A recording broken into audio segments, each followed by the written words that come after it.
presentation already visible? Yes, carry on. Thank you.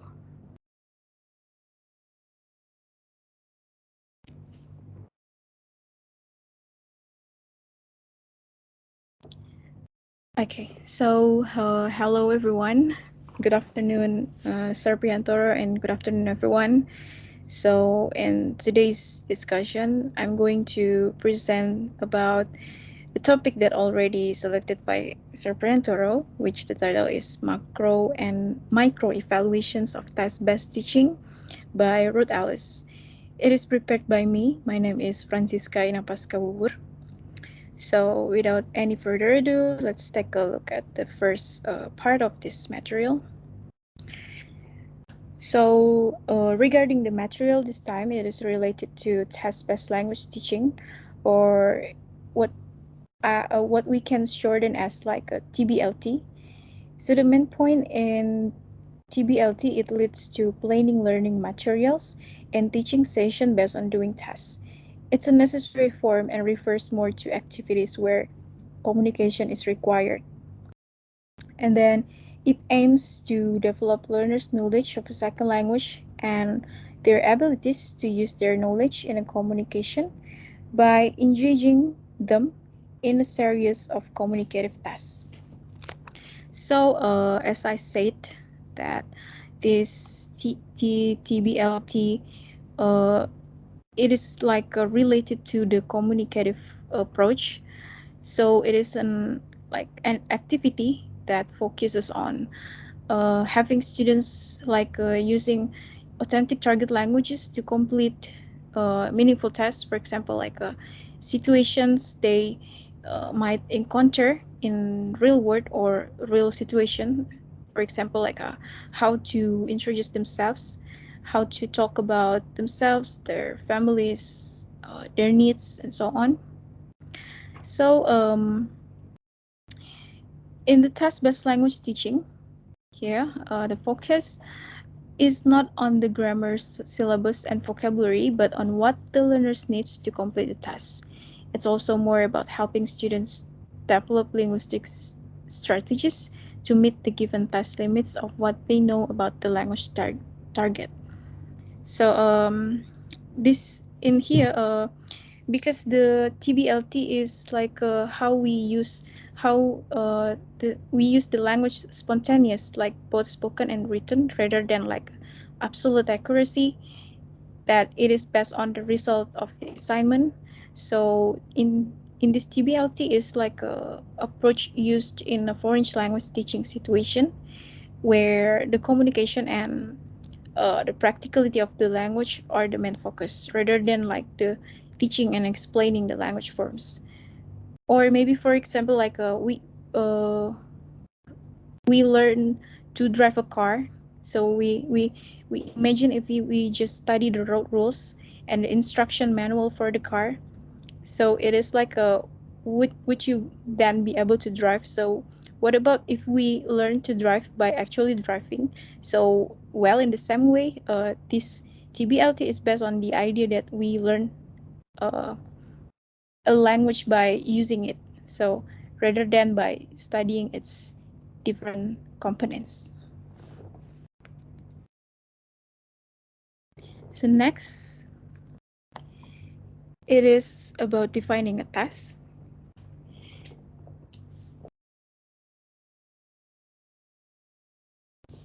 Hello, is my voice is audible? Yeah, carry on. Yeah.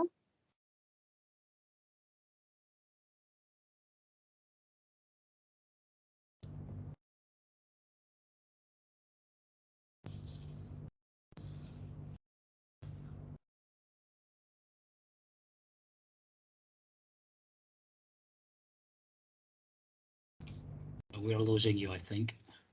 Hello, hello. Yeah. Yes. Okay, sorry for that. So I'm continue with this in the second slide here. It is about defining tasks, and according to Rod Ellis, a task has four key criteria. The first is the primary focus should be on meaning. So in here, the learners should be mainly concerned with processing the semantic or pragmatic meaning of utterances. So we know that semantic is mainly concerned with the speaker's competence to use the language system in producing the meaningful utterances, and where the pragmatics is also concerned with the person's ability to derive the meanings from specific kinds. For example, in the speech situations, we recognize what the speaker is referring to. We can interpret what is said to relate the new information to what has gone before. So basically, in this point or this criteria, the test is language teaching activity where the meaning is central. So it is require the learners to produce and understand the communicative messages. And then the next criteria, there should be some kind of gap. So a gap here between what the students know to like prompt communication, for example, they have different information or maybe different opinion. So students can choose how to complete it, the task, and which language they used to do. So there's a clear goal, so the students know when it's uh, completed. So maybe a task in here could be create a presentation, some kind of like a media, a piece of text, or a recorded dialogue. So it could be trying to work out the solution to a practical problem, like planning a journey or deducing missing information, and so on. So in here, basically, tasks should involve gaps. So um, yeah, there are three types of gaps. The first is information gap, where the person has information that another person doesn't have. And then about the second is opinion gap. This opinion gap, it is where the learners have the same shared information, but they use that information to try to convey their feeling about a specific situation. And then the other types of gap is like a reasoning gap. So where the learners here are asked to use the reason and logic to decide what information to convey. And then the third criteria is the learner should largely have to rely on their own resources. So in here, learners have to use their own linguistic and non-linguistic knowledge to complete. So for example, like in the reading classroom, learners are not taught how to read. Instead, they will learn how to read through the processing information with the written language and performing the task by like interacting with their peers and the teachers also linguistically. So in yeah, basically linguistic knowledge, we know that it is represented as a system, like a structural grammar, which defines all and only the possible sentences of the language. And yeah, it is this in the linguistic knowledge, we know that this term applies to mastering the combination of like sounds, syntax, and semantics, and yeah, and so on. And about the um, talking about the use non-linguistic knowledge is the speaker often use like facial expression or hand movements to to to um, to convey their message or to communicate with one another. And then the fourth criteria is there is a clearly defined outcome other than the use of language. So it is like where the language serves as the means for achieving the outcome, not as its own right. So for example, when performing a task, learners are not primarily concerned with using language correctly, but rather with achieving the goal by the task itself. So there is a clearly defined communicative outcome when yeah, so when, for example, like performing a reading test, learners will learn to achieve the reading strategies through communication with others. Because, and as I said before, it is not as an in its own right.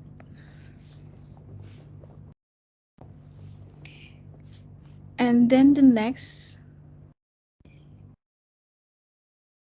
wait,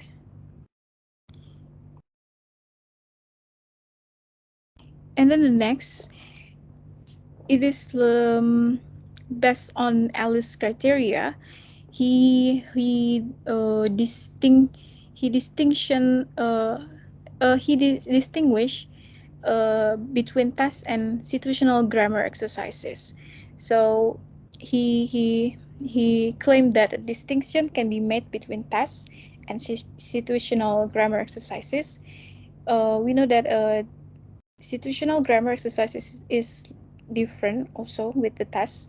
So he said that uh, on situational grammar exercises that it meets criteria 2 and 3, which means there is a gap and the learner has to rely on their own learning.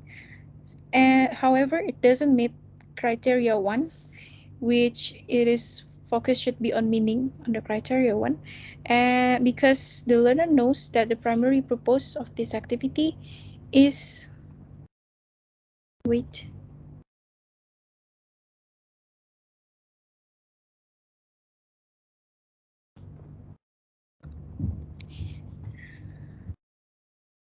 is to practice correct language rather than processing messages for meaning. And also he said that uh, situational grammar exercises doesn't meet also the criteria 4, which is about a clearly defined outcome other than the use of language. So the main result is the correct use of the language. So the distinction between task and situational grammar exercises, it underlies another important distinction also in the next slide here, which are the distinction between task-based and task-supported language teaching. In here, the first is task-supported language task-based language teaching. It refers to a teaching approach based exclusively on meaning and focus tasks. Um, so basically, this is a teaching approach based that on focus on meaning focus tasks. And in on focus tasks, I will explain to you in the next slide. Okay. So in the second is task supported language teaching. It uses a structural syllabus and usually involves presentation, practice, production. It can be we can call it as like a triple P, PPP, or presentation, practice, production. So for example, in here, like uh, during the presentation pass, the where the teacher highlights one or two specific forms and illustrate their meanings. And then during the second phase, that is a practice, the learners practice the presented instructional forms under teacher, like a teacher's supervision. And finally, during the last phase, which is the production, um, learners produce those structures in more such free communicative activities as like a simulation and role play. So language items are presented, then practice in a controlled manner using exercises, and then finally learners have the opportunity for free production, for example, like a task itself. And then the third is according to Widowson. Thus, supported language teaching tends to result in coded use rather than realization as purposeful use. However, as Widowson puts it is such a teaching should not be ignored if they can inspire in judgment. So the discovery and display of language may have a place in the language teaching itself.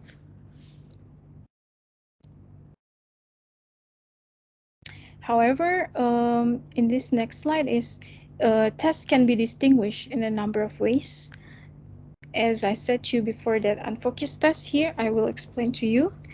Unfocused test is designed to help learners to use language communicatively in general. So in unfocused this test, and I mean unfocused test, the learners here use the language freely, like no particular grammar form is needed to complete the task. So in other words, the these tests are not designed with the specific grammatical features in the learner's output. So for example, in a simple storytelling task where the learner narrates a story on the basis of a series of picture prompts. So they use the language freely, and there is no need to use the particular grammar form.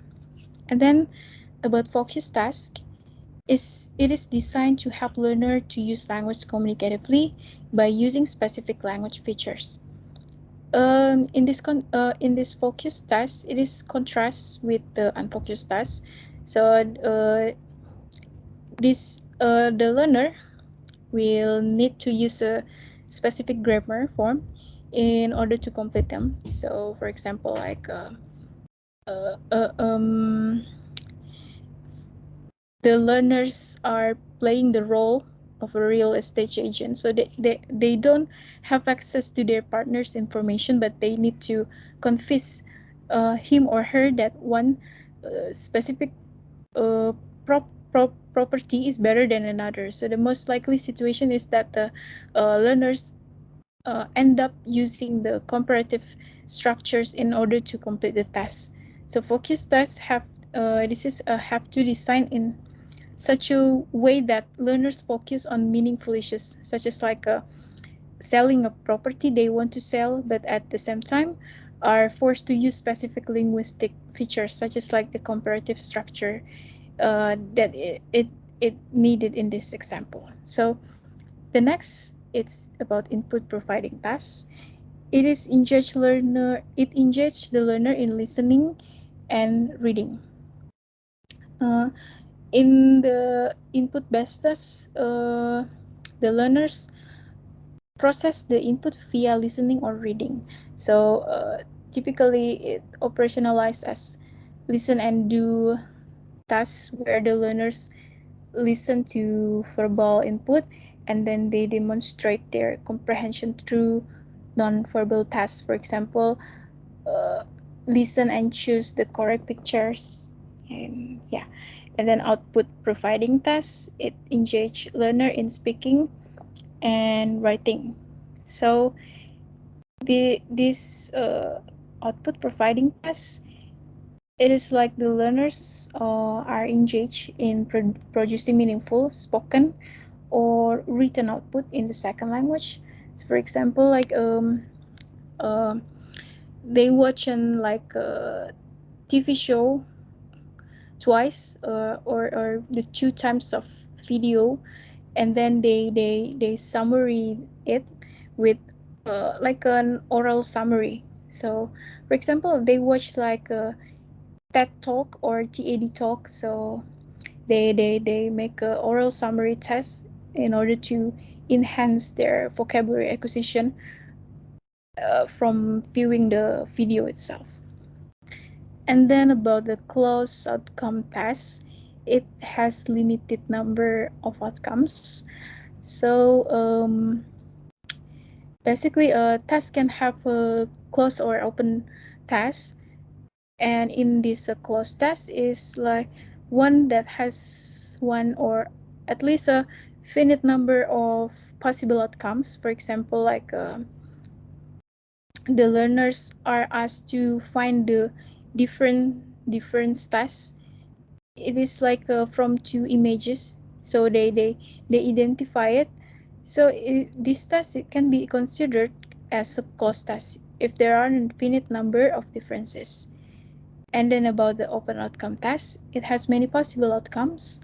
So an open outcome test is what is considered best is a matter of opinion. For example, an assignment that provides students with information about four patients in the hospital who all need a heart transplant, and then ask them to decide who best deserve the one available heart. So in open test, students were in control of both the products they created and also the process they employed. So there was no one correct answer. And then the next,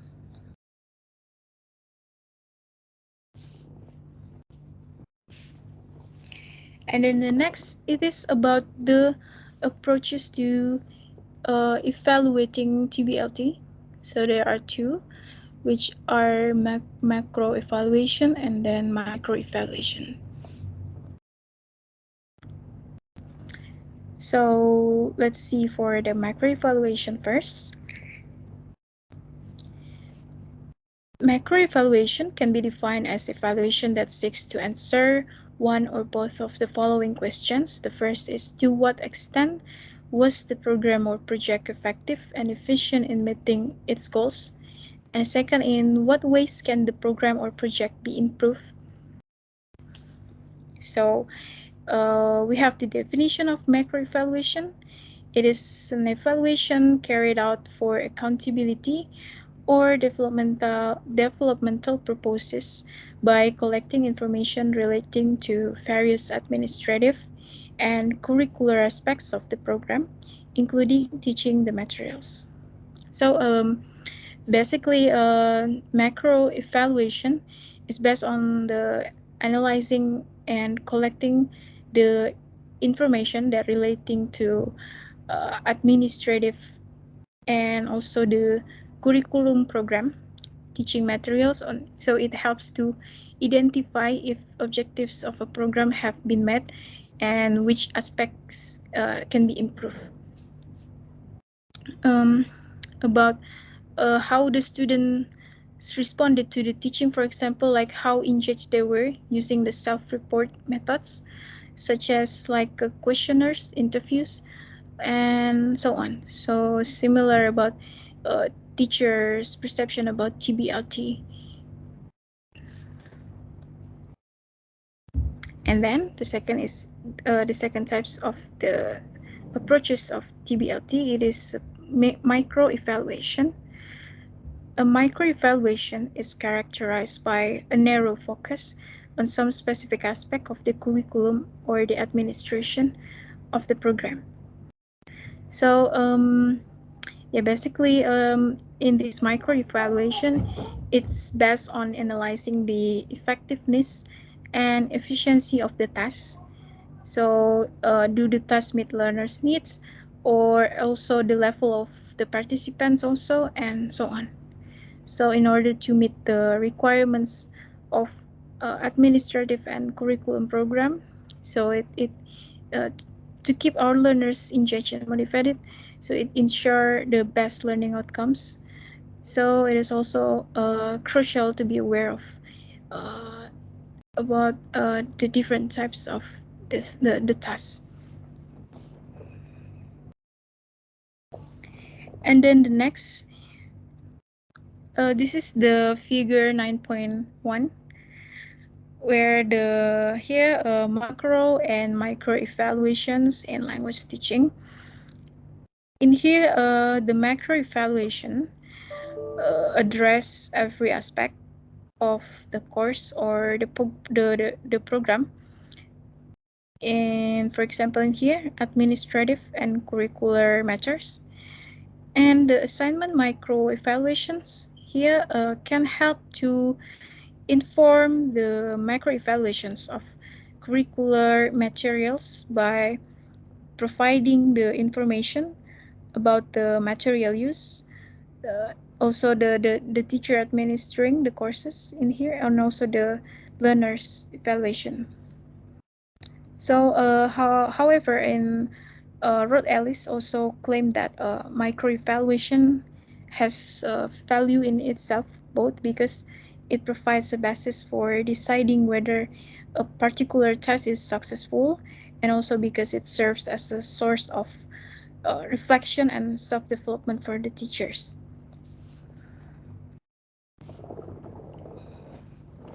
So, in here, Ruth Ellis examined like the findings of the macro and also the micro evaluation studies of task-based teaching, especially focusing on the materials.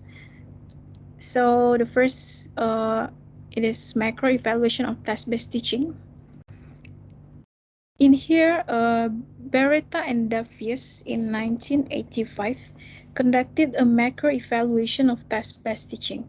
A review of the communicational teaching project by them has found that 80% of teachers involved in the project were satisfied with their implementation of Prabhu's ideas. In here, Prabhu's ideas, they use the communicational teaching project from Prabhu's ideas. So yeah. Berta concluded that task-based instruction may not easily be assimilated by regular classroom teachers in southern India. And then the other studies also, but the microevaluation studies of task-based teaching. The study from Lee in 1998, it is about the introduction of communicative language teaching into secondary schools in South Korea, where traditionally a grammatical syllabus had been used. So the purpose of this study is to investigate Korean teachers' perceptions of the implementation of CLT. The Korean teachers were all experienced and studying in the Korean teacher education program in a Canadian university. And about the evaluation method, uh, the first is questionnaire. A pilot survey led to the development of a questionnaire with Likert scale items and open questions. It administered to 18 secondary school English foreign language teachers. And then the second is in-depth semi-structured interviews with 10 of the participants.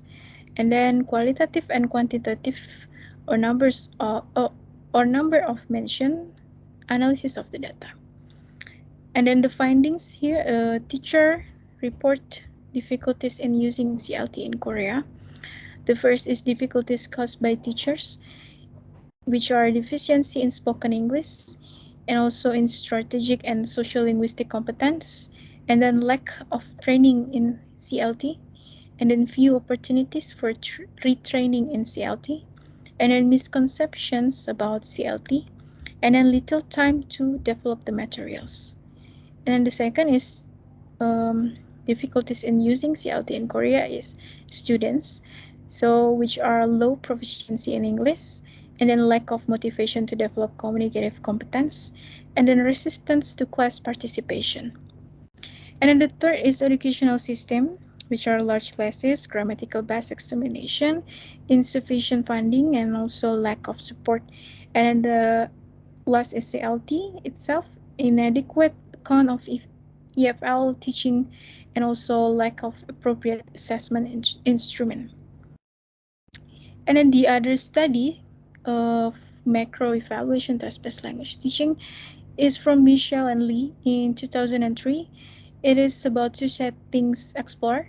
The first is 11, 12-year-old students in an English secondary school learning French, and then the second is 10 around 11-year-old students in a Korean primary school learning English.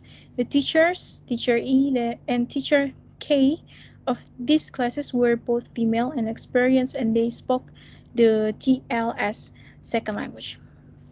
To, and then the purpose is to examine how the communicative approach was interpreted and how the role of the good language learner was constructed in the two settings. Also to examine how the construct of whole class interactive teaching was manifest in the pedagogy of the two classes. The evaluation method of this study is 20 recorded lessons for each classroom, teacher interviews, and backup documentation. The analysis of the recorded lessons focus on critical incidents. And about the findings of this study, the first is both teachers reflected a weak interpretation of CLT. For example, they aim to provide learners with a fixed body of predetermined expression with little opportunity for creative language use. Both teacher execute explicit grammar teaching. And then the second is the two teachers differed in their expectations of student behavior. Teacher E adopted an egalitarian undifferentiated approach, whereas teacher Key privileged the more able students to provide good models. Overall, both classroom cultures were teacher-led. New behaviors in learning philosophy in the page 58. Sorry. And then the next study is from Carlos from 2004.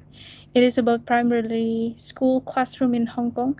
The three teachers in this classroom were attempting to implement a target-oriented curriculum by means of a test-based syllabus. So there are two research questions here. What are the teachers' attitudes toward and understandings of test-based teaching? And then the second, how are the teachers attempting to implement test-based teaching and what issues emerge from these attempts? And then about the evaluation method, data collected by means of the first classroom observation.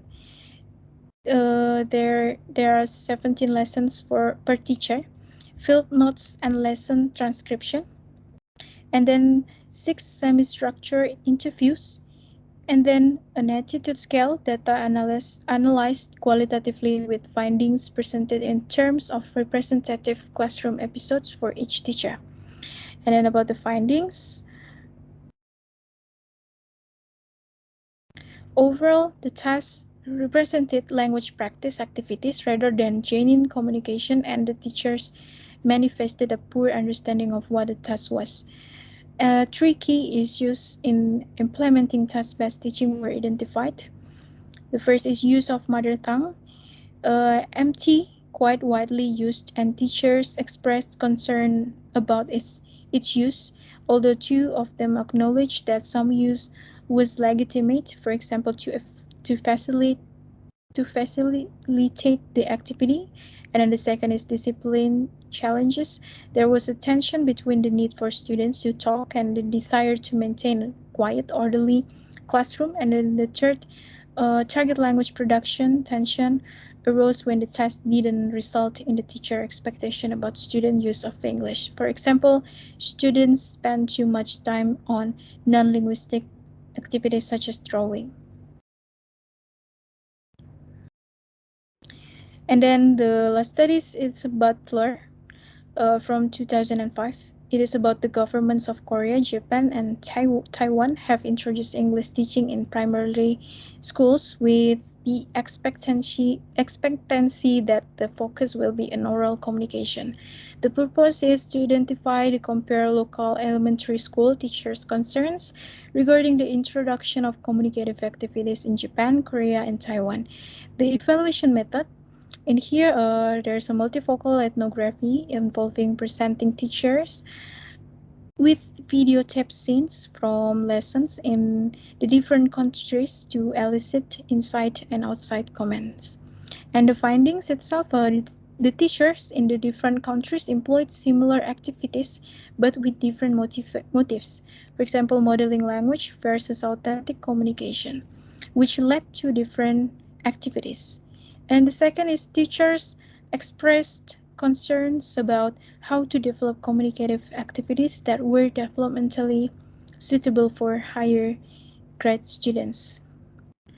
So for this number of studies, uh, none of the evaluations attempt to investigate the effectiveness of test-based teaching. However, some interesting observation emerged from the reports. For example, even when teachers employ the same communicative activities, the actual activities that the students engage in were often very different.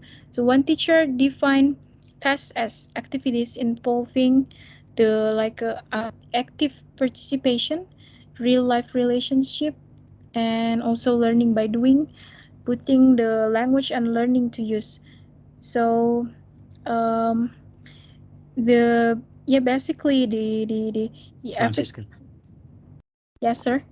Yeah, you're taking too much time. So if you see on the about this class document that I posted on Google Classroom, each person should present within 20 to 25 minutes. And you're using like 40 minutes, almost 40 minutes already. Okay.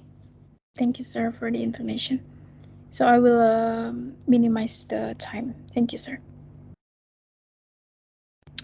So it can be concluded that such macro evaluations shed light on the viability of TBLT. So it offers little insight into effectiveness of specific tasks or type of tasks, and it's for this reason that there is a need for micro evaluation. In here, micro evaluation of task-based teaching. So the different types of information in micro evaluation. The first is information regarding the learner's opinions about the task, and then the second about how the task was performed, and then the third is about what learning took place as a result of performing the task. And then there are three different approaches to evaluating tasks. The first is a student-based evaluation, and then the second is a response-based evaluation, and a learning, and the last is a learning-based evaluation. So from the student-based evaluation, um, it can be said to if the student it can be conducted using self-report instruments like questionnaires, interview, and focus group discussion in this student-based evaluation. So the students' attitudes to the tasks are examined, can be examined. So the basis for such an evaluation is that a task can only be said to have worked if the students have found it like enjoyable or useful. So it for the second response-based evaluation, it requires like a observation or recording of learners' performance of a task, and also any product that results from the outcome of the task. So it required the teacher to examine the actual outcomes to see whether they match the predicted outcomes. For example, if one of the purposes of the task is to stimulate the meaning negotiation on the part of the students, so it will be necessary to observe them while they are performing the task to which they negotiate, or to record their interactions for the analysis in order to assess the extent to which they negotiate. And also about the learning based evaluation, it is requires some kind of like a pre-test and post-test to determine when any changes in learning ability to use the second language which have occurred. But it might also be possible to demonstrate learning through the detailed analysis of learners' performance of the task. So in learning based evaluation, it is made to determine whether the task has resulted in any new learning, for example, like new vocabulary. So this kind of evaluation is the most difficult to carry out because it generally requires the teacher to find out what the students know, or what the students can do before they perform the task and after they have performed it. So next, in Ellis, there is a procedure for conducting a micro evaluation of the task. The the first is the starting point is a description of the task in terms of its objectives. So the kinds of input provided by the task, for example, like the linguistic, so the task procedure, for example, whether or not there is opportunity for students to plan before they perform the task. And then the second is the next step is to plan the evaluation. So they plan to evaluation can decide on the objectives and purpose, and then the scope of the evaluation, whether the evaluation will simply focus on whether the intended benefits were achieved, or whether there were also unexpected benefits. And then also we have to deciding on the who will the conduct the evaluation. For example, the teacher who will conduct the evaluation, and also the timing also, and the types of information that to be collected. For example, the evaluation, uh, the students, the response, or the learning based evaluation. And then the next is the data for the evaluation are collected, and then the next is the data are analyzed. Finally, conclusions and recommendations need to be met. So there are also numbers of uses in micro evaluations. So in here, Simons in 1997 evaluated an information gap test with a closed outcome. So the test required students to describe a road mark on a map so that another student could draw in the road on his or her map. So in here, student A said that to the to the station. Can you find the station? Station? Yeah. What station? I don't know. No. And the students B loves, and then students A said that subway station. Subway station. I don't have that here. Do you have railroad? No. No. No. So students A answer and then uh, the students A loves, and then student B also loves. I'm in the shopping center and I'm lost. So in this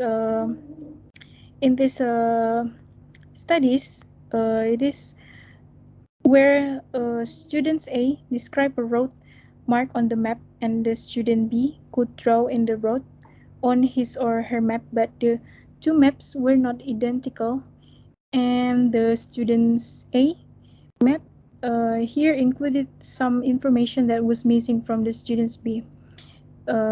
So creating a number like referential differences.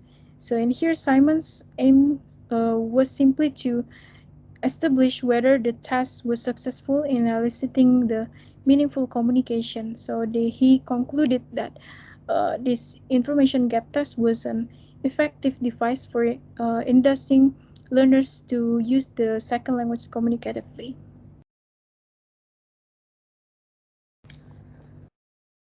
And then it's about the second micro evaluation. It is from Freeman, set out to evaluate the dictogloss test. In here, the dictogloss test is like a focus test which designed to focus on specific linguistic features. So, yeah, this is required students to a listening text 3 times. First, they were asked to answer a multiple choice question. The second, the students were told to note down the key content words. Third, different students should focus and take notes on the use of different linguistic forms. In this Freeman, um, he set out to it qualifies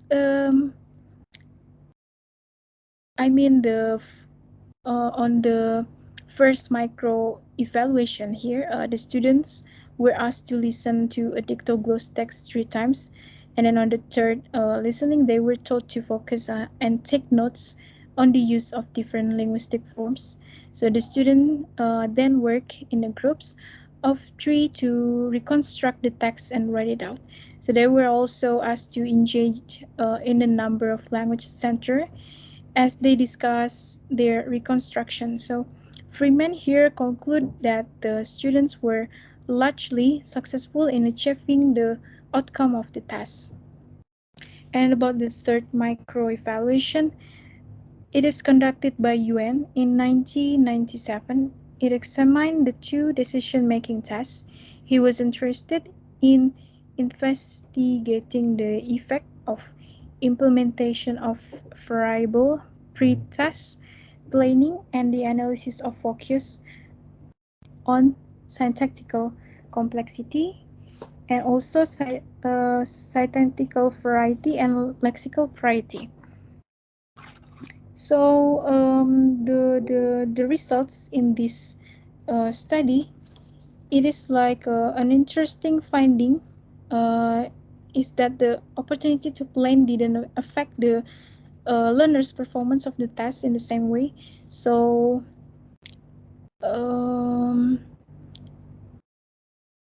the syntactical complexity, it is like they give a verb forms include simple verb, for example like eat, so the past tense form uh, must be ate, so some kind of like that.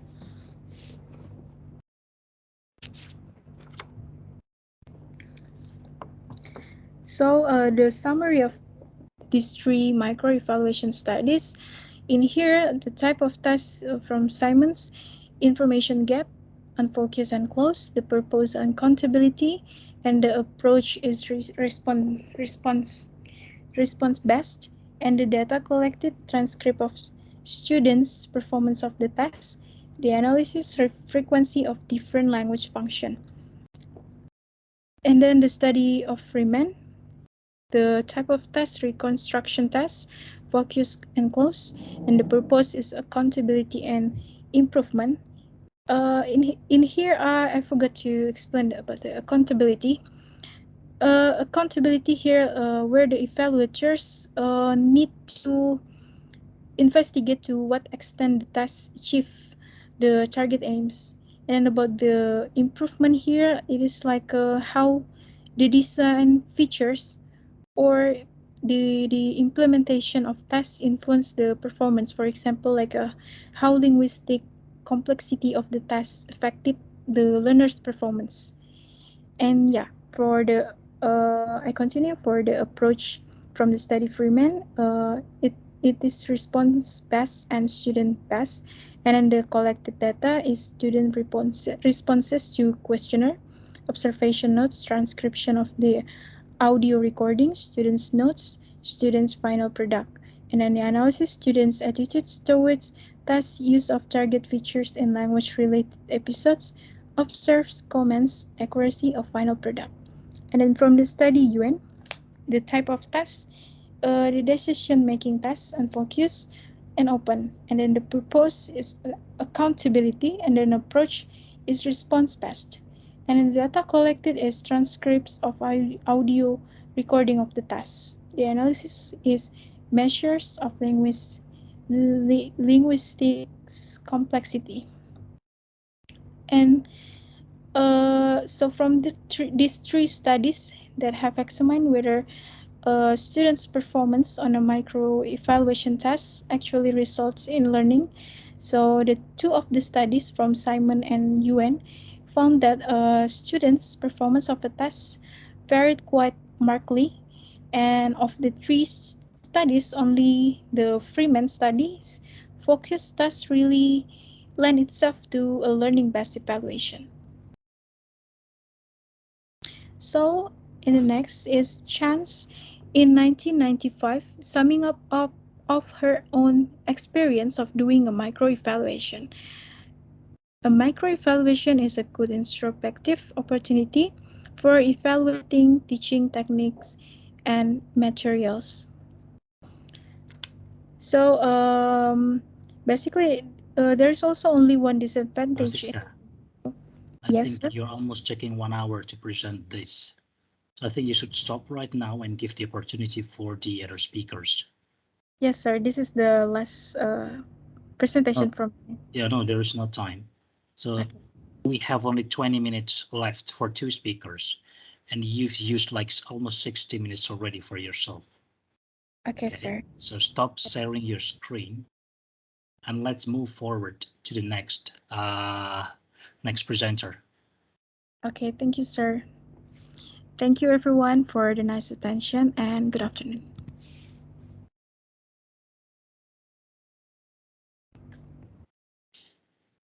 So the one presenting next would be, I think, Nurul. Yes, sir. Yeah. So make sure you don't exceed 20 to, you're going to present between 20 to 25 minutes. Time yourself.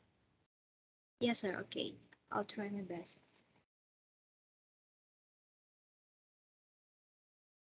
Okay.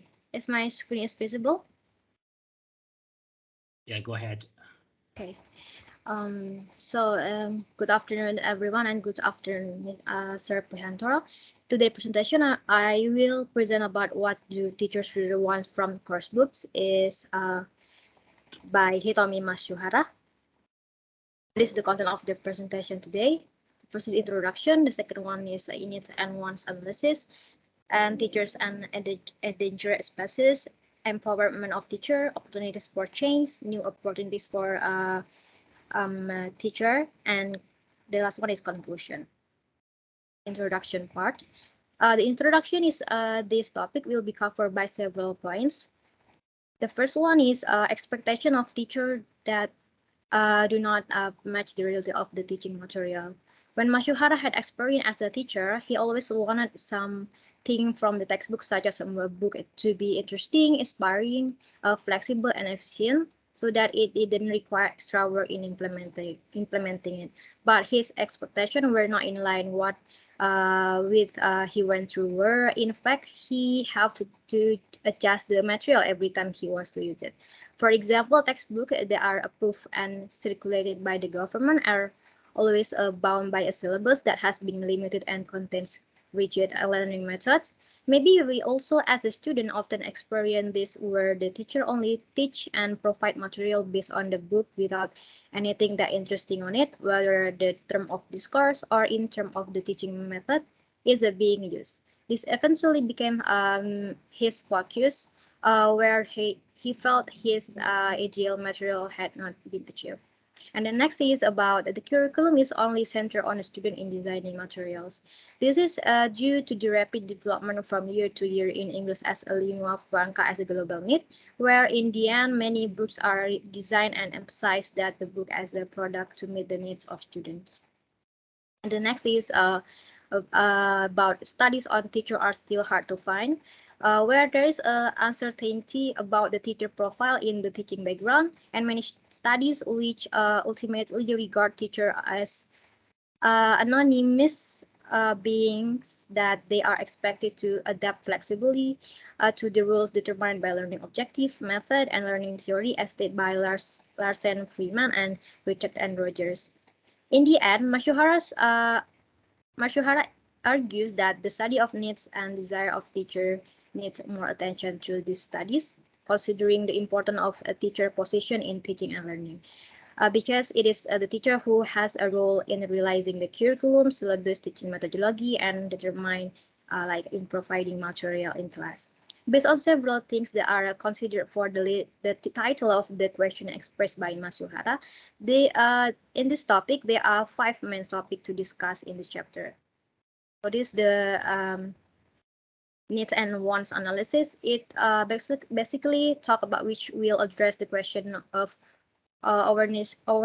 ownership of needs, whose needs are they, and then talk about type, what type of need were identified, and sources, what are the source of needs. All of these answers have been grouped in table 10.1. We can see that there is a two on ownership of their needs. The first one is owned by learners' need, teachers' need, and administrators' needs. Okay, so with the grouping by distinguishing needs and wants like this as a whole, it has several use in the development of teaching materials. The first one is useful for revealing things that may not have been clear in the previous studies in the development of material. For example, there is a book that has created it has been tested to meet needs and wants of students. Furthermore, to see the validity of this book, data from students directly and related documents are needed objectively. Apart from being objective, based on the book, subjective data can be also used, such as the use of student questionnaires, interview, journal, and etc.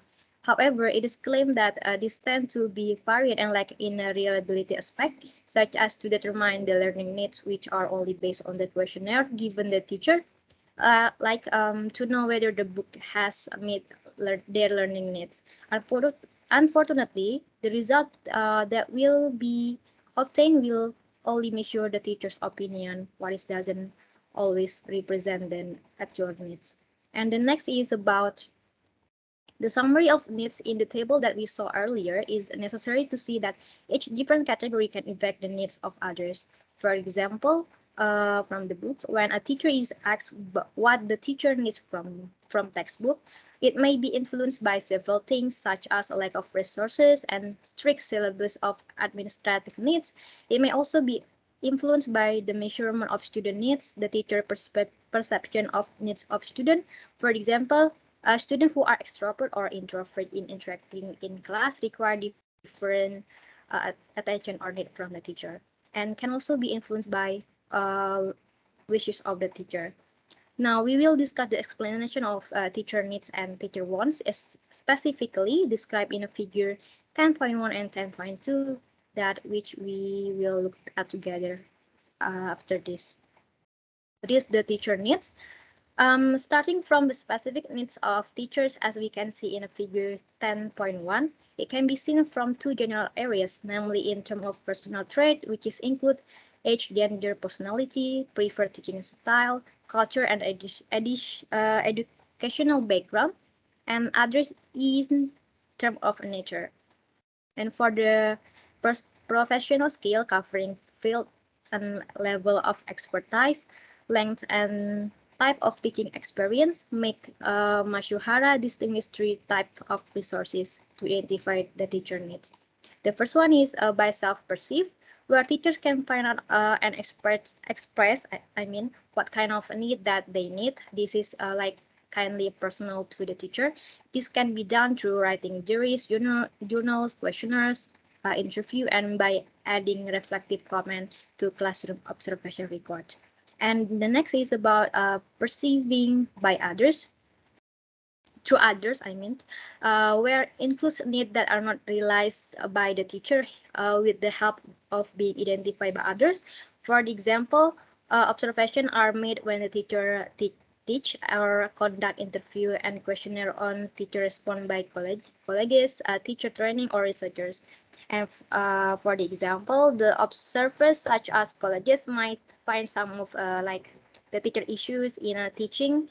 It can be like a teacher have to improve their teaching method, or maybe about their teaching material, since information like this may not considered by the teacher in personal.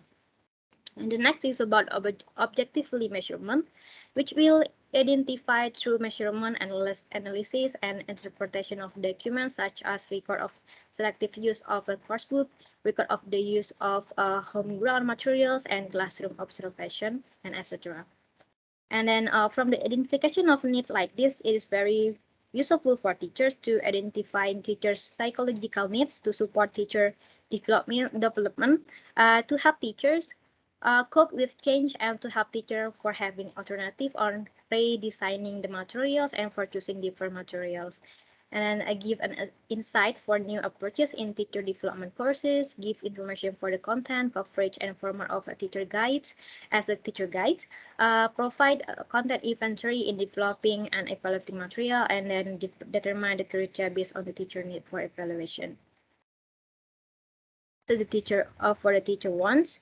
Furthermore, in a figure 10.2, it can be seen that there is a little difference between teacher need and teacher wants, which is in this figure, their wants are come from their preference, which can be considered as a teacher wants when they prefer to to use certain teaching style and approaches that might not actually be considered important or even suitable according to administrator and their co-workers. With the difference from this teacher, they can create a material and use teaching method that can create effective learning.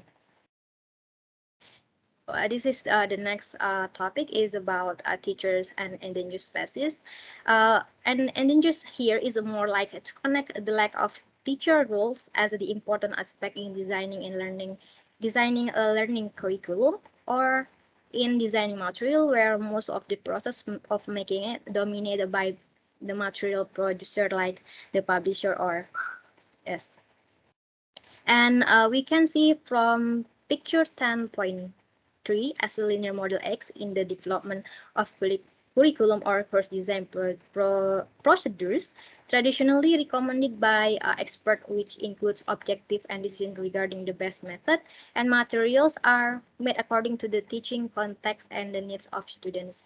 According to Carl, 2009, in this case, the teacher should be involved as the main part of the curriculum or course design to make the whole sequence coherent as shown in a figure 10.3 here. But this theoretical model is considered not to represent the actual sequence that practitioners believe to be the actual natural sequence in ELT institution around the world.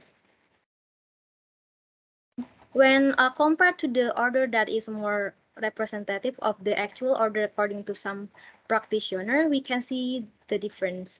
Where in a picture 10.4, the first order is the general framework of the class learner or goal obtained from the preference of student in a course, for example, and their level of proficiency who has been tested through the diagnostic test at the beginning of the course. Furthermore, like the selection of the material is an important stage as the second stage in the course design sequence, where teachers and administrator will choose from books that are suitable for the teacher for the class. And for in this stage, needs analysis, specification of objective, syllabus design, and selection of methodologies that are in the model X occur before the selection of material, which is then assumed to have been taken care of by the material producer, like by the author and publisher of the material. Meanwhile, the need analysis, specification, objective, and etc. in the Y model occur after the selection of the material here. By comparing model Y with model X, it becomes clear how important stages of course design have been transferred from the role of teacher and administrator to the role of material producers. So this happens because the stages such as need analysis, specification of goal and objective, and so on,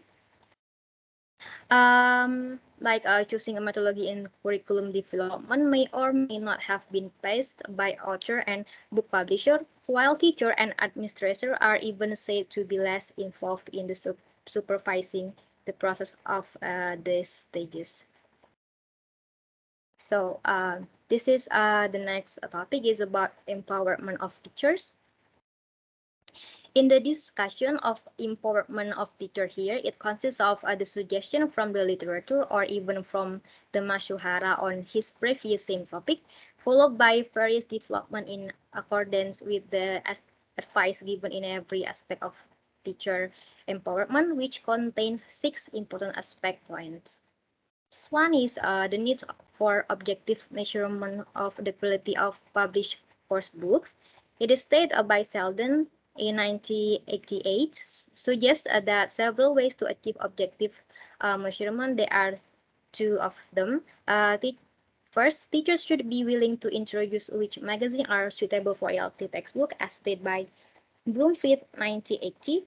And then the second one is to increase the validity, usefulness, and availability of example of collaborative teacher and student reviews. Improvement and innovation must be made in ELTG reviews.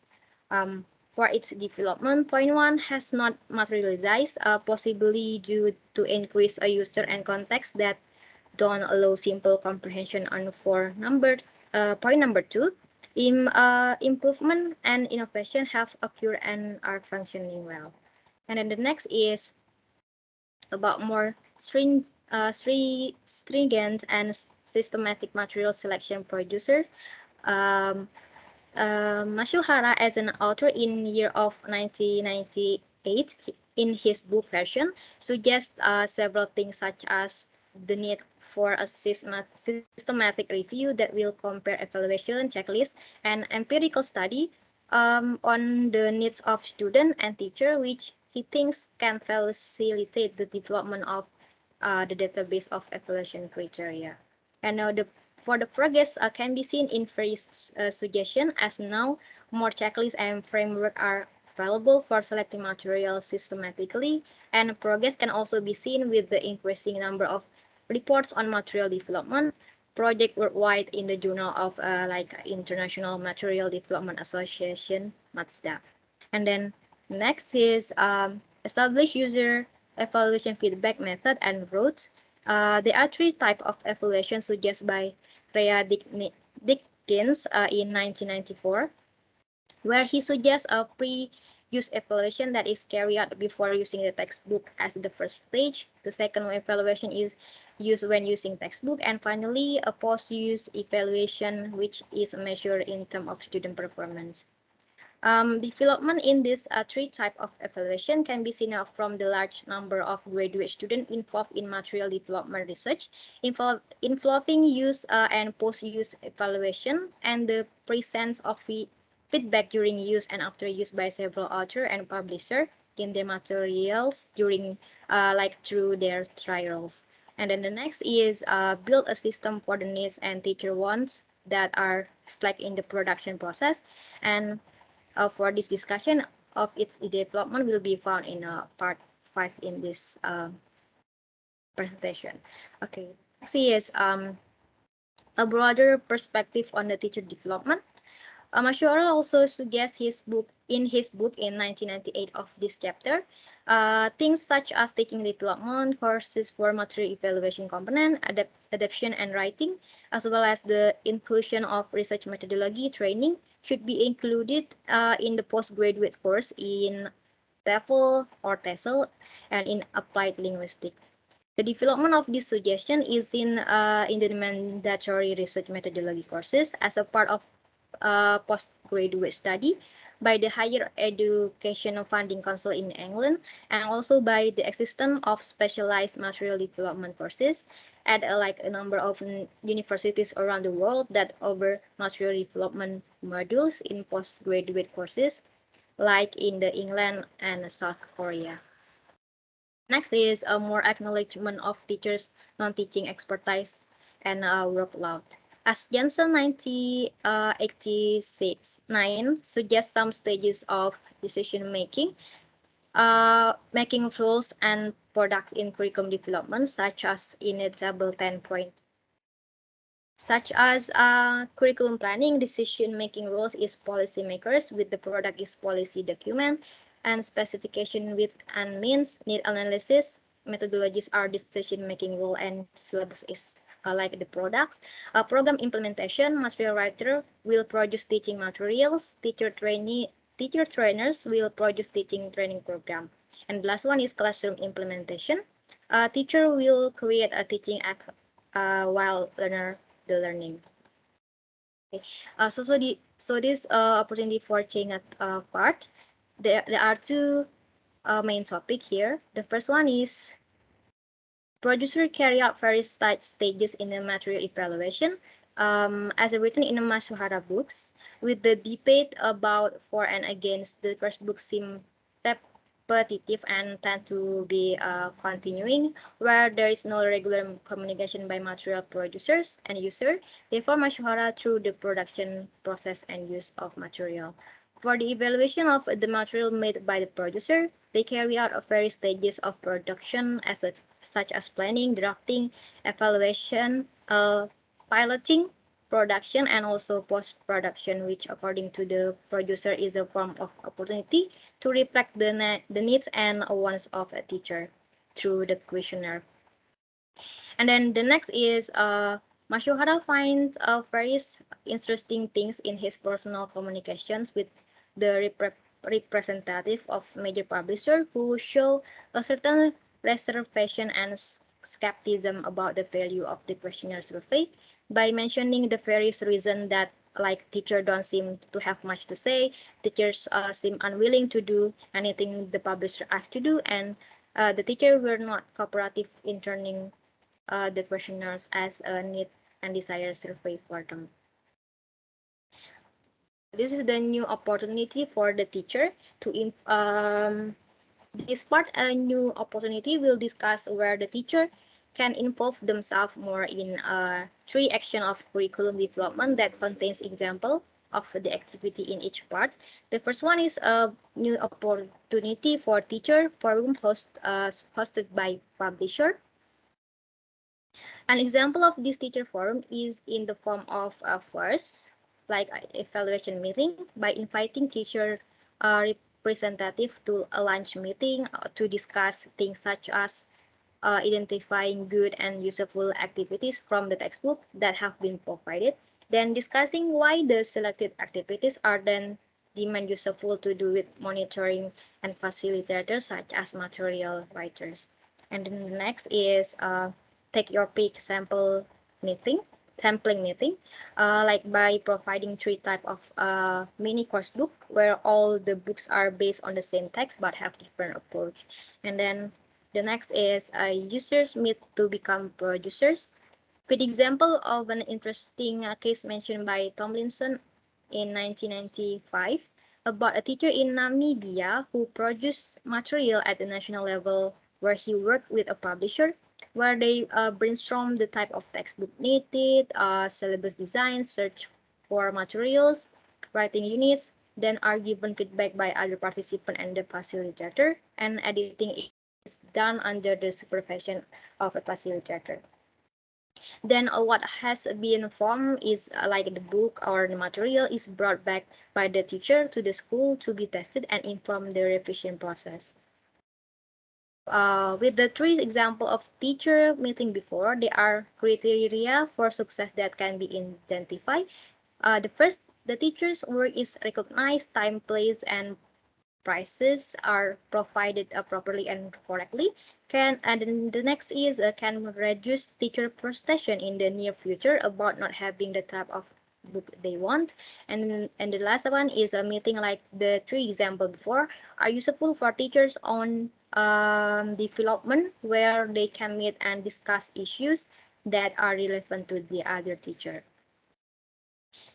And then actually there are four more criteria that I have not mentioned considering the time.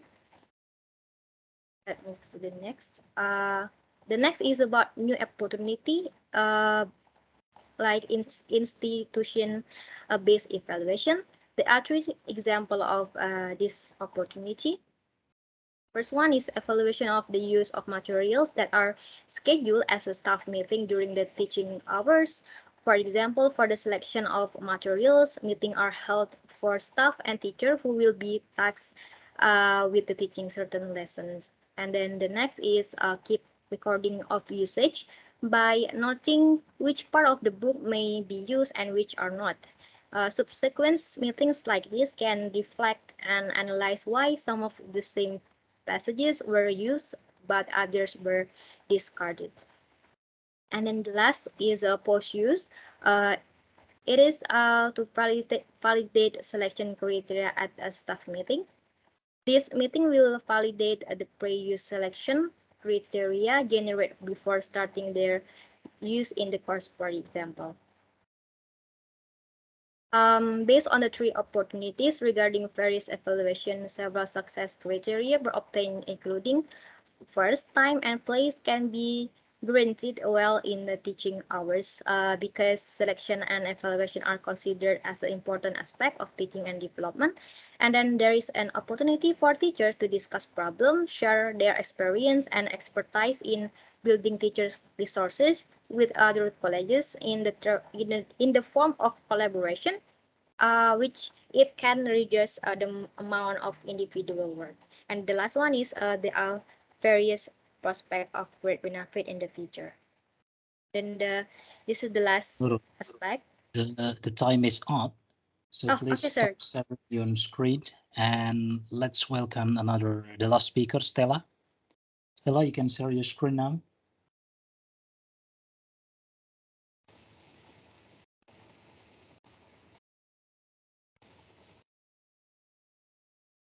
Stella, are you there?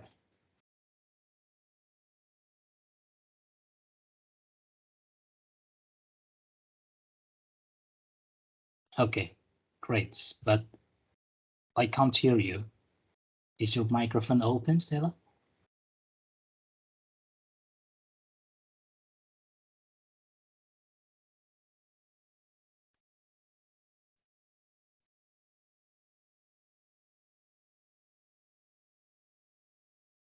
Stella, are you there? Yeah, it seems that Stella is having a difficulty with the microphone. Perhaps let's wait for her to join back.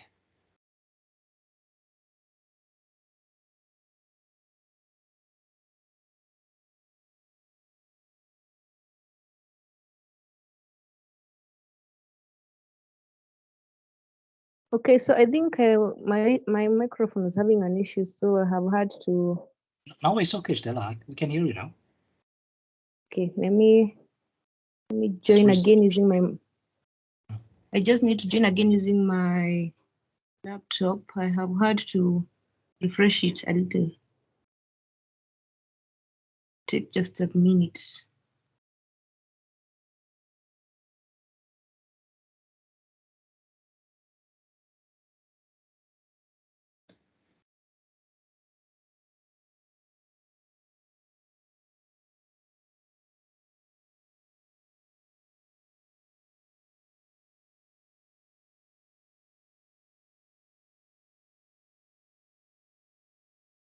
It's taking time. Just a minute so that I can share my screen.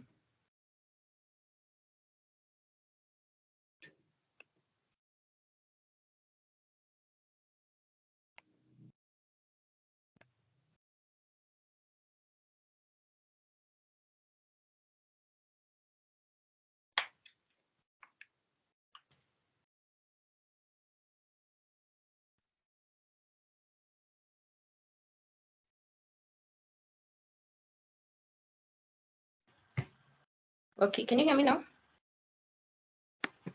Yeah, we can hear you. Okay, so just need to share your screen. I'm on screen now.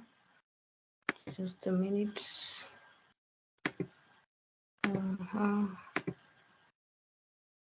Okay, tell me if it's visible now so I can begin. Can you see my screen? Yes, I'm seeing your screen now. Carry on. Okay, so I'll be discussing on the process of evaluation from the publisher's eye. That is an article by Francis Amrani. And I'll quickly discuss why we need, he discussed the need for these. He mentions that teachers have different informed opinions. They have these regarding the approaches, the methods they use, the materials. And this has posed a challenge for the publishers. And this because the teachers are not like previously. Right now, most of the teachers have attended professional conferences. They have specialist magazines. They have platforms like TESOL. They have other platforms like the British Council, the ELT websites. So it makes them have more different informed opinions. And this has been a challenge now for the publishers. He actually mentions that of late, or currently, there is the CLIL, that's the content and the language integrated learning. And these are kind of teaching where you teach the subject, the topic, the skills. And these are skills that the learners are interested in. And the medium of language used, it's other than the normal, other than that is normally used. And it has even had to integrate some blended learning. And this has introduced some digital components. And he mentions that these digital components have actually, or may actually replace the printed materials. And that's true because nowadays you can find so many materials in the internet and elsewhere, and they have been now brought into the classroom and into the learning, teaching and learning processes, which has become an issue now for the public, for the publishers. So where is the challenge now? For publishers in ELT, the biggest challenge is now how to blend these topics, into an already existing and well-established course content, because these things, they're already there. So how do they now blend? How do they bring in these digital components? How do they bring all these? Because you see, most of these contents, most of these approaches, most of these designs already have an established syllabus. A good example, or maybe standards, a good example is the Common European Framework. So it's already there. So the publishers are having an issue on how do they blend more topics and formats. Going on, these are the challenges for publishers as we've discussed, one is that now at this point they have less of a free hand than they had previously, because you find that the international market expectations are already defined. There is already an existing standard, so they don't have much in their hands they can do. Another one is the time frames. They're shorter. A good example is the piloting. We shall come and look at it just now, how it's done. So we find that because things have become quite fast, quite easy, the internet, everything, the time for piloting and using implementing these materials has become quite short. Again, it's the introduction of the digital materials. Remember, they need to be tested, and the only time they can now be used is at the final stage. So that may take time. It can also be quite expensive for the publishers. The reason why we need to evaluate materials. One, because the materials that are being used now, unlike the ones that were being used sometimes back, maybe in the 90s or the early 2000s, because you can see right now there's more straightforward reviewing, because you just send the materials using the emails, they're in PDF formats, and like olden times, you just had to post them and it would take a long time for them to arrive.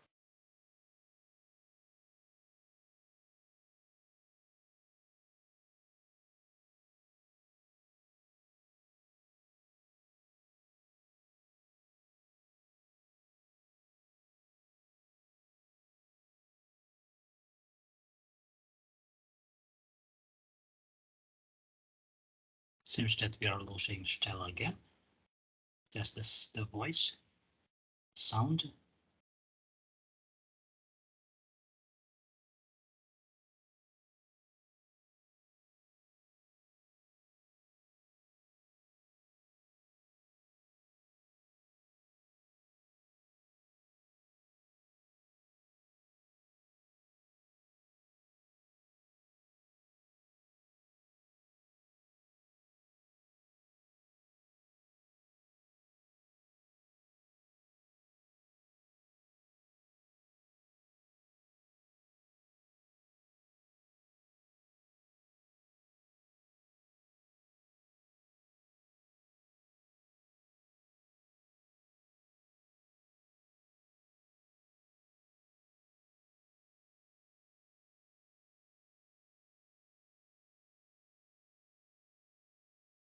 Hello, can you hear me? Yeah, I think we lost you. We lost your voice. You can see your screen and it for 1 minute, I think. Almost 2 Wi-Fi minutes. just went down. I just need to reconnect now using my phone.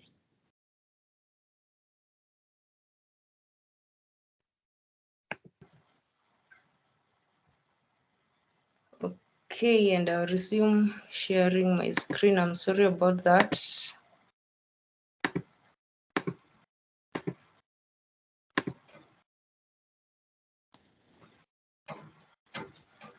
Okay, can you see my screen now?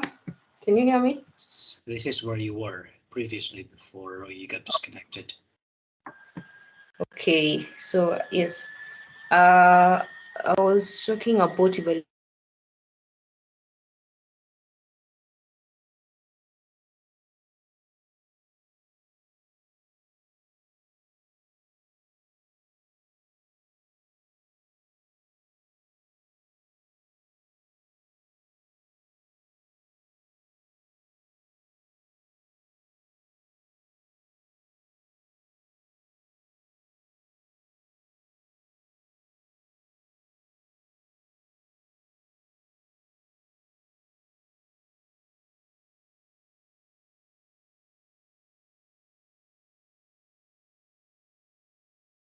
Have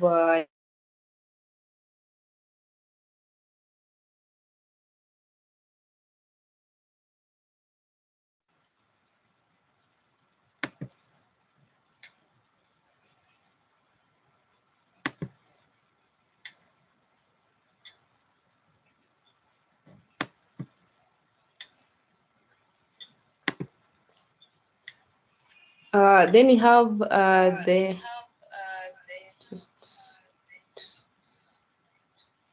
reference evaluation. This can be by the authors themselves. Going on, we have a difference between the teachers and the publishers' perspective, the differences.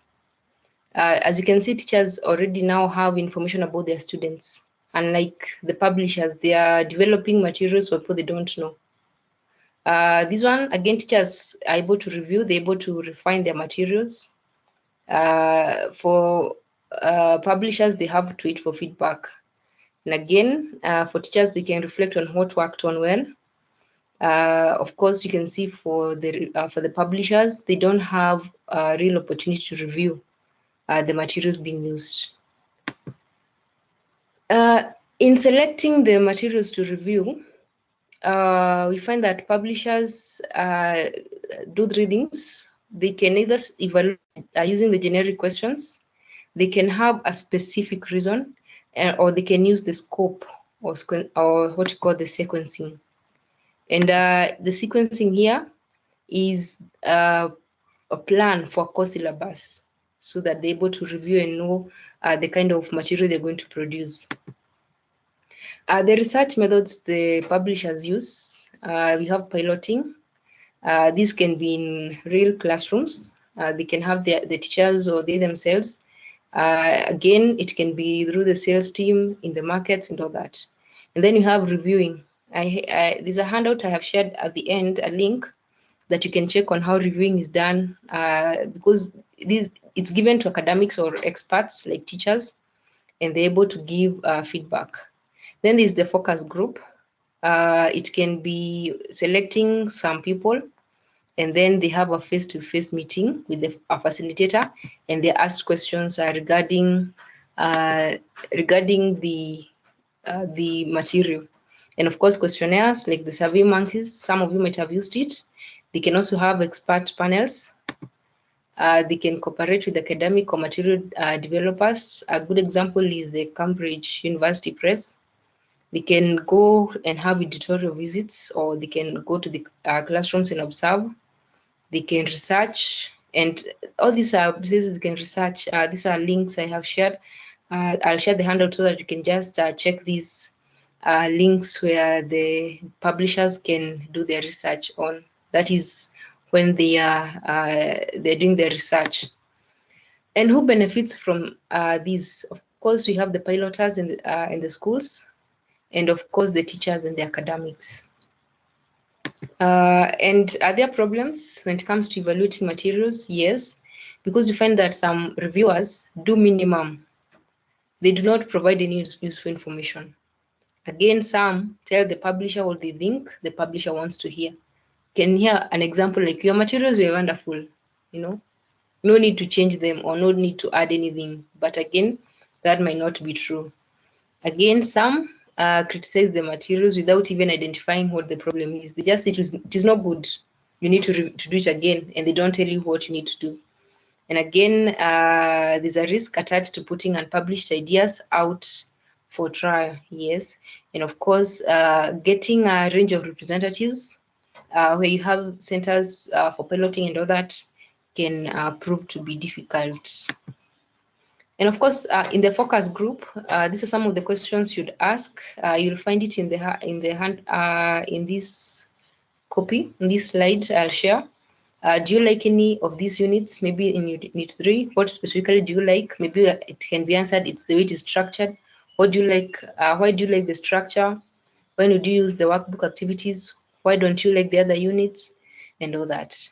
And then this is a sample review of material. One of the research is, like you can see unit 1, what can you remember? Tick where appropriate, give the ticks if it is excellent, if it is good, if it is satisfactory. You can maybe give the responses in terms of level, in terms of how is it clear, are the instructions clear, is it enjoyable in terms of interest and all that. You'll find this sample that has been given in this link. So you'll just come and click on this link and it'll open for you a handout, and you'll find the samples that have been given in that particular book. And of course, this is an example of a SurveyMonkey link that you can use. You can open to see how questionnaires do work. Yes, and I think that is much of my presentation. I'm sorry for the network hitches. Thank you. Yeah, thank you very much, Stella. So yeah, I do want to discuss at length, but unfortunately, some presenters could not manage the time. We should have ended our session at 16:40 today, which is like 20 minutes ago. Yeah, and now it's like we are at 1700. So yeah, I'm just going to quickly let you know my impression of the presenters regarding the discussion today. I think for the first presentation, it's taking too much time. And yeah, if you see the About This class page, the presentation time is 20 to 25 minutes per person. Yeah, and this happens that people tend to exceed time when they read the book. So the way you're doing the presentation is almost the same like the book. So this should not be avoided. You can't read the book because this is, first of all, this is not a reading class. Yeah, and one way to avoid this is that you use figure or keywords and instead of reading the book. Yeah, in that case, you will use your own language. And if you just read, yeah, I cannot identify whether or not you really understand the material in the book. Yeah, this goes for the second presenters as well. Yeah, and I also see this in the third presentation, even though I'm losing we are losing the voice or the sound connection at some point of time. And some points could have been made clear. So for example, in the first presentation, the distinction between task and situational grammar is not really clear if you just read the book. But if you think about it, this has something to do with what we discussed 2 days ago. Yeah, the difference between task and situational grammar exercise is almost the same like the difference between functional syllabus and grammatical syllabus. Yeah. So functional syllabus tend to be the realization of language use, yeah, like how to do something, how to do other things, and grammatical syllabus seems to force you to obey the encoded usage of language or standardized language. So if you study with American English book, then you are obliged to meet the American English standard. So if you use British English book, you are required to meet the standards of British English. So this relates, if you can see the relation between the paper presented today and the paper presented I think 2 days ago, that could be really great rather than just reading the book. And one thing that can be useful is to take example from outside the book. So this shows that you can implement the concepts readily available in that book. So for instance, if you see, I'm going to share my screen just a little bit. Too much time. Okay. Yeah, this one. Stand by.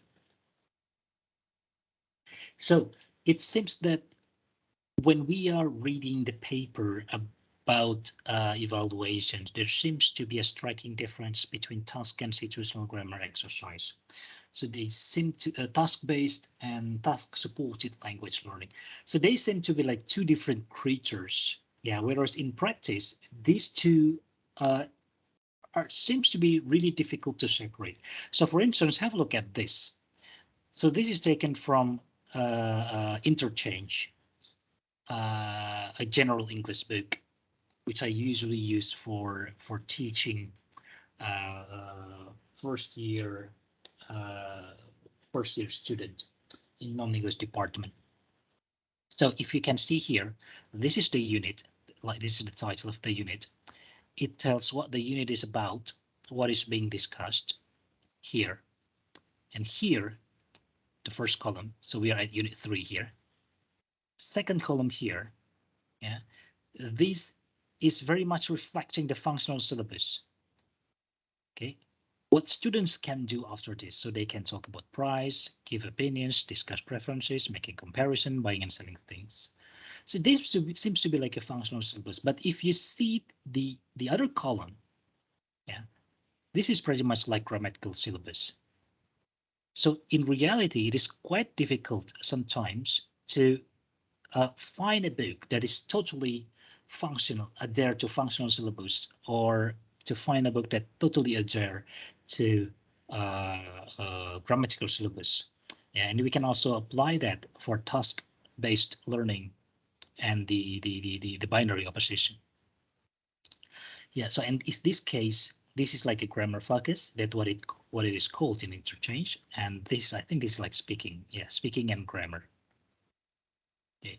So while in these papers they seem like to be two separate things, in practice, yeah, they can blend together. And I think this has been mentioned in the second presentation or the third presentation, if I remember it correctly. Right, so I actually have another meeting in a few minutes. So yeah, I can't really take questions now. So I do really have to end this session, and I've done the presence list, so you don't have to scan the barcode anymore. Right, so apologize that I cannot take questions, and I do hope that next week, people can respect the time so that we can end the meeting on time. Right, I'll see you next week. Thank you for attending today's meeting. Bye. Okay, sir. Thank you so much.